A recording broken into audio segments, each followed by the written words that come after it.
जीवन में मनुष्य अनेक समस्या दे गति करे से सबूर समाधान करे किंतु बेले बेले लगे जपर समस्यार समाधान मुझे ना यार समस्यार समाधान कौन हो पारे चारिआड अंधकार देखा जाए से परिस्थिति रे आपण एक शांत परिवेश रे बसी निजर आत्मसमीक्षा करंतु निजर विवेक एवं आत्मा को नहीं से समस्यार भल समाधान कौन हो पार खोजतु निश्चित पाइबे कारण आत्मा हूँ भगवानंकर अंश जहाँ मनुष्य शरीर में विराजमान करे तेणु आत्मा एवं विवेकर गाइडेंस रे आपण निज समस्यार सठिक समाधान पाई परिबे।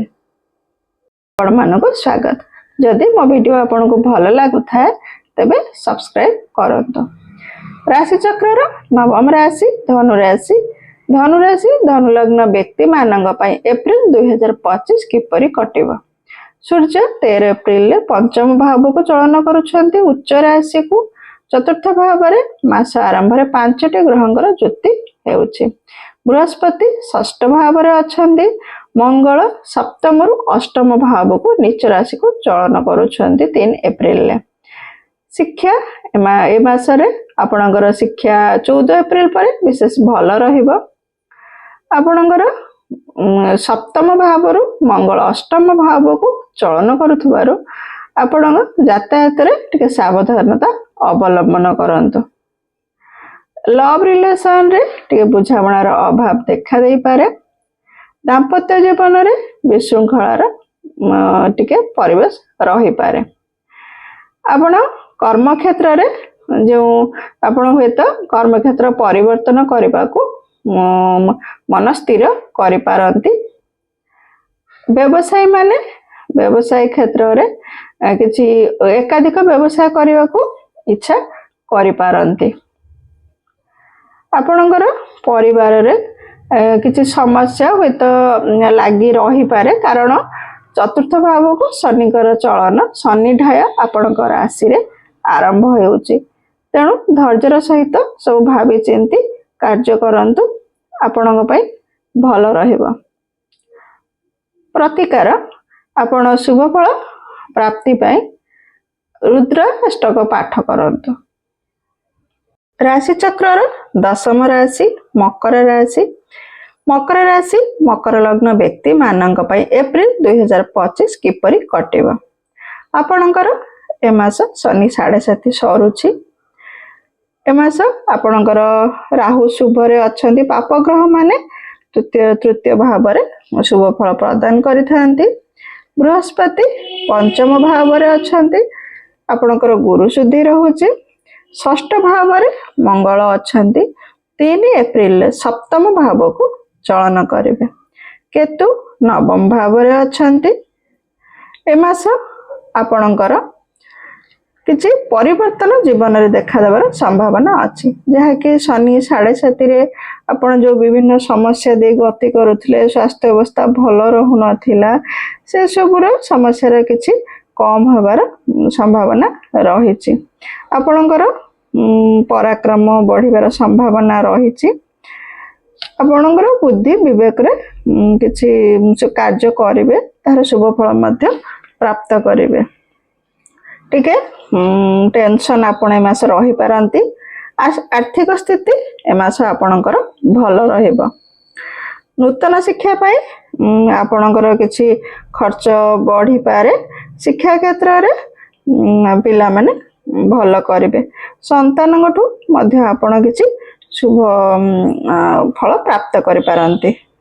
ए मास रवि शुद्धि सहित गुरु शुद्धि रहुछि।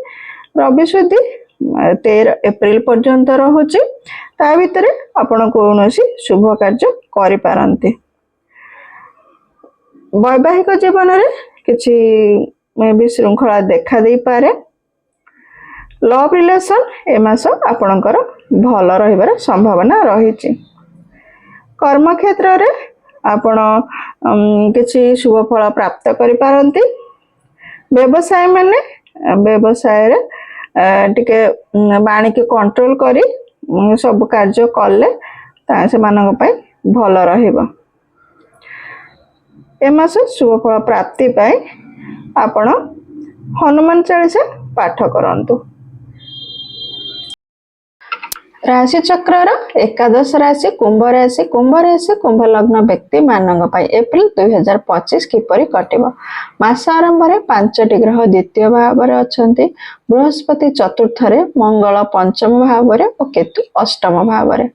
13 एप्रिल रे सूर्य द्वितीय भाव तृतीय भाव को चलन करेंगे। 3 एप्रिल रे मंगल पंचम भाव षष्ठ भाव को चलन करेंगे। नीच राशि को मंगल चलन होउची। द्वितीय भाव होउची वाणी कुटुंब धन संचयर भाव। जेहेतु आपणकर द्वितीय भाव पीड़ित रहुची तेणु आपणकर ए सब विषय समस्या देखा दे पारे। आपणकर वाणी जोगु होता आपणकर कुटुंब रे किछि विशृंखला सृष्टि हे पारे। ए मास आपणकर धन एते संचय होई परिबो नाही। ससुर घर सहित किछि मनमालिन्य हेबार संभावना रहिछि। कर्म क्षेत्र रे चाकरी करिथिबा व्यक्ति माननकु ए मास मिश्रित फल प्रदान करिवो। एप्रिल 14 ठु व्यवसायी माननक पई किछि शुभ फल प्रदान करिवो। शनि 7.5 चालुथिबारु किछि समस्या मध्ये देखा देउथिबो। धैर्यर सहित समय को अपेक्षा करंतु। वैवाहिक जीवन और लव रिलेशन रे मध्ये मिश्रित फल आपण पाइबे। आपण जो देवता को आपण पूजा करूचंती आपण आराध्य देवतांकर विश्वास और भक्तिर सहित आपण उपासना करंतु। मासर द्वितीय भाग रे रवि शुद्धि रहुथिबारु किछि शुभ कार्य मध्ये आपण ए मास करि पारिबे। राशि चक्र द्वादश राशि मीन राशि और मीन लग्न व्यक्ति मानक पई एप्रिल 2025 किपरि कटिब। मास आरंभ रे 5टी ग्रह राशि रे अछंती। 13 एप्रिल रे सूर्य राशि रो तृतीय भाव को चलन करेबे। बृहस्पति तृतीय भाव रे, मंगल चतुर्थ भाव रे एवं केतु सप्तम भाव रे अछंती। एप्रिल 3 रे मंगल चतुर्थ भाव रु पंचम भाव को नीच राशि को चलन करेबे। राशि रे 5टी ग्रह सूर्य राहु शनि बुध शुक्र अंकर जुति होइथिबारु आपनकर मानसिक अवस्था ए मास एतटा भल न रही पारे। आपनकर किछि उत्थान पतन मध्य देखा दे पारे।